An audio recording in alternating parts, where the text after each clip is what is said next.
guys, welcome back to my YouTube channel. Very special. How you guys feeling today? Hope you guys are enjoying your 2023 already. So I have a guest in the house today, Vibe with Vandor. So guys, today we're going to be reacting to perfect response to a Muslim questioning the nature of Christ. Honestly speaking, these days I've been into the Muslim world. Like, I don't know, I'm just finding my PC there. Like, I just want to see what the Judah shares, guys. So let's get right into it. Assalamu alaikum. Wa alaikum salam.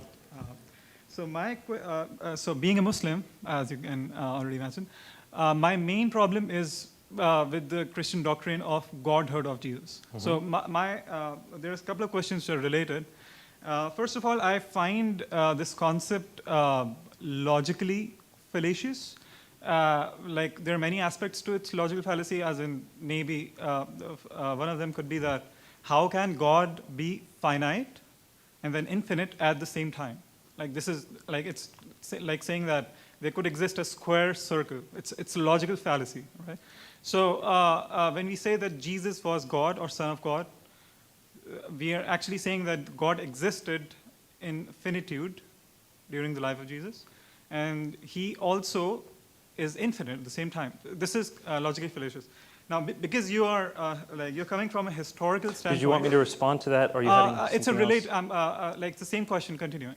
So, because you're coming at it from a historical standpoint, another thing that adds, like the historical evidence that adds, like that supports this argument, is that the concept of Trinity, the word Trinity itself, it doesn't appear as a theological term till near the end of the 2nd century after Jesus. So it was first used as trias by Theophilus, the bishop of Antioch, in AD 180. So we can, adding up to that, when you refer to Mark chapter 14, verse 62, which is what you say is the proof that Jesus claimed to be God, are you really applying the same criteria of objectivity that you were applying previously to the Quran when interpreting this as meaning that Jesus is claiming himself to be God?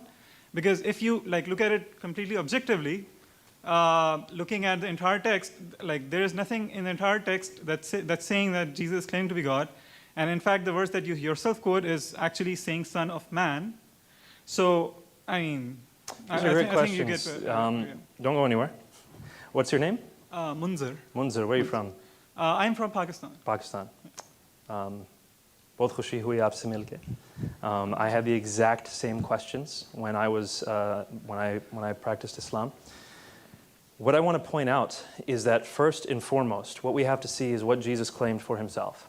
Now, the secondary stuff that follows, the theological unfolding or unpacking of what he said, we can spend years and years debating what it means. But what did he say about himself? That's the first thing we want to look at.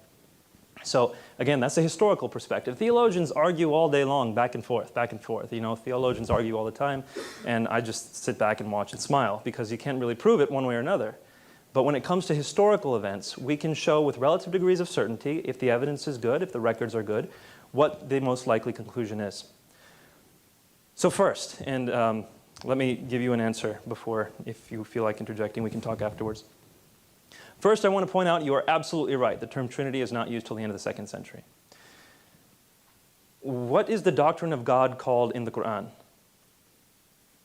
In Islam, what is the doctrine of God called? Tawheed. Tawheed. Is that in the Quran? No, the word Tawheed. The word Tawheed is a derived word from Ahad. Alhamdulillah, good. So you understand, the word Tawheed is not itself in the Quran.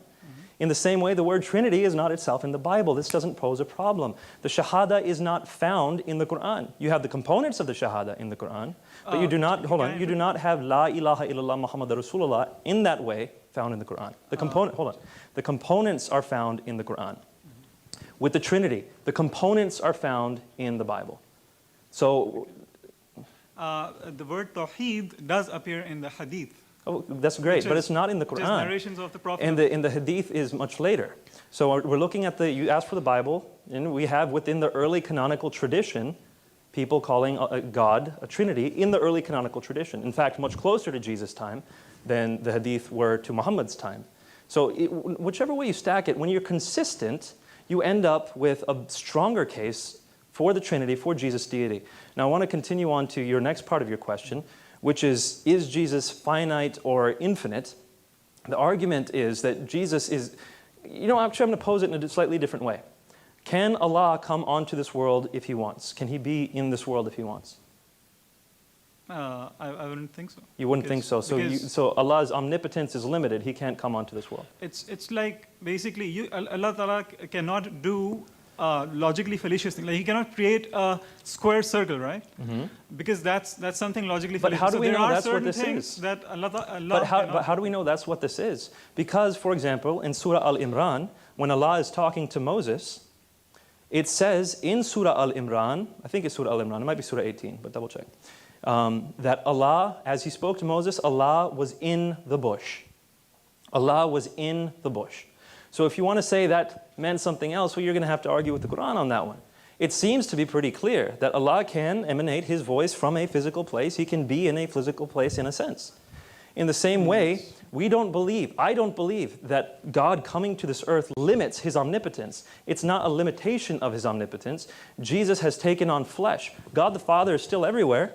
God, Jesus, the Son, is here on this earth. It's a limitation in that sense, but it's not a limitation of His nature. He is both the divine and human nature. That's the argument. Now, I want to talk about briefly, and then we're going to have to go to the next question, but let's talk afterwards for sure. You asked about the Son of Man. You said He's not calling Himself the Son of God. He's calling Himself the Son of Man. I'm emphasizing to you, my friend, when this hit me, again, while I was practicing Islam, when this hit me, it hit me like a bolt of lightning. The claim Son of God, according to Jews at that time, was not anything divine. Adam was called the Son of God. Solomon was called the Son of God. In the Psalms it says, you are gods. It's not a divine claim to call someone a son of God. But when someone refers to that Son of Man coming on the clouds of heaven, who's going to receive glory, authority, and sovereign power, and people of every nation and language are going to worship Him with the worship due only to God, that Son of Man is more than just a human. He is divine. He's going to be worshipped by all people of all time. So when Jesus calls Himself the Son of Man, it's not the Son of God title. And lots of Christians get this wrong, so I'm not pointing the finger at you. Lots of Christians say, oh, Son of Man means He's human, and Son of God means He's God. No, it's the other way around. In the Jewish context, Son of God was a normal human title. Son of Man, from Daniel 7, that was something divine. Go back and read Daniel chapter 7. See that this man is worshipped by all people from all eternity. This man, or one who looks like a human anyway, is worshipped by all people alongside of God the Father. That's the one Jesus is claiming to be. Definitely understand that point that I'm trying to make. And so when you see that Jesus' claim is found there in Mark 14:62, it's found in all the Gospels, and every time Jesus uses the term Son of Man, He's alluding to that. You cannot extract that from the Gospels. So please put Mark 14:62 next to Daniel chapter 7 and see what Jesus is claiming for Himself. And we'll talk afterwards for the rest. Lord bless you, my friend. We'll take one last question. Honestly speaking, guys, like this is the first time I'm coming across a video from him. I was expecting either Ahmed did that or was it nice? Is it Isaac also? I don't know. But this is the first time I'm actually seeing him respond to such question. The first thing I must say is that I really commend the fact that most Muslim prophets and all, like, they are so good with the Bible. Like, why are they so good with the Bible? Is it that they read the Bible as much as they read the Quran? Or yeah, I don't understand. Like, you know, when you're into all this kind of because I know Christian pastors, reverends, sisters, they don't have anything to do with the Quran, and I feel reading it is like they're trying to, you know, I don't even know how to put it. Like, it's not right. No. Yeah, it's just like, why are you reading it? Do you understand? I'm not trying to say they're bad people for reading the Bible. Oh no, I'm trying to actually commend them for having the courage and, you know, for the sake of trying to get more information, for the learning to be broad, they had to, you know, read the Bible and get information. I really commend that, honestly speaking. And then I think he actually gave kind of a perfect answer to him, because it was like, when God says the Son of Man, it's actually interchanged, because God is saying He's the Son of Man does not mean that He's not the Son of God. You understand? And everybody do call themselves, I'm a child of God, you're a child of God, we are all children, God's children, stuff like that. So it doesn't, but actually we are all like from a man, but actually we belong to God. You understand? Just my take on this video. So what's your take on this? I just like the way he gave him a straight answer. Yeah, and he's very friendly too. You understand? Because he was saying something like, he's saying I'm the Son of God. like talking about that Trinity. Yeah. You know, there is God the Father, God the Holy Spirit. Yeah. So him saying that does not mean that. Okay, I can also say you're a son of you're a daughter of God. Yeah. Does not mean divine aspects. Like, because they were emphasizing on that Trinity. How are you in three places? Like, talking about that three places doesn't mean that me saying I'm the son or I'm the daughter of God means that is a divine something. It's something we prophesy to ourselves that we know. I'm the daughter of God. I'm the daughter of Zion. Nothing can happen to me. Yeah, that kind of thing. So, like, you know, we reacted to one of these videos. Them saying how is it Trinity? Like, you being like, we are humans, we come in different form, different characters. So and we were like, we are one. It's still one. Yes, it's true. I like the fact that he actually commented on that. Yes. Like, he did a great job, and I like the reply he gave him. Yeah, he's a very, very friendly. I don't know if he's a prophet. I don't know, but I actually find him. Yeah, you know, like you know, coming across video, I'm sure he was a Muslim. Yeah, the two of them are Muslims. Yeah, the other, you know, converting to Christian. Oh, like he's a Christian that converted. No, he's a Muslim that converted to Christian. The guy in the video, the one giving him the reply, the one replying him. Yeah. Did he say that? You didn't listen. Oh, I didn't actually hear that though, because when he was practicing Muslim, that's all I could get. Like, I thought maybe he was like just trying to, upgrade his position. He forgot already, because he was trying to say something in the Quran. We Christians, we don't have time to go through the Quran. Yeah. Once we're reading the Bible, because we know this is what I believe. This is what is genuine. We just go straight. We don't even need any other idea from any other side.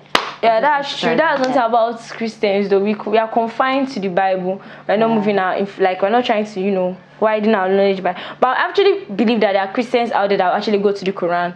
I know that actually people who are mixed. They are both Christians and Muslim. Let's say I'm born into a family whereby my father is a Muslim and my mother is a Christian. Yeah, that's just true. Like that. So we've come to the end of today's reaction. If this is your first time clicking on this video, I love you. If you're a returning subscriber, thank you very much. See you on the next one. Don't forget to subscribe. Don't forget to share this video. Don't forget to like. Don't forget to comment how you feel and recommend more videos for me. I'm going to see you on the next one. Signing out.